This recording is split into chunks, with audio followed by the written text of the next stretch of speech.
question. Okay, you got a flat tire, come to this lovely dandy station. Every different tools, it's all around campus. So first, you're gonna need to take off the tires.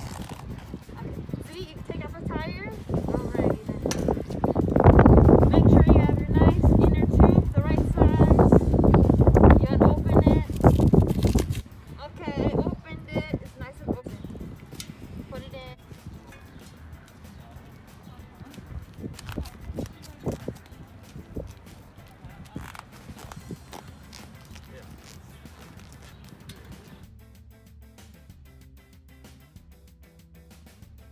Step 1 to fill in tires.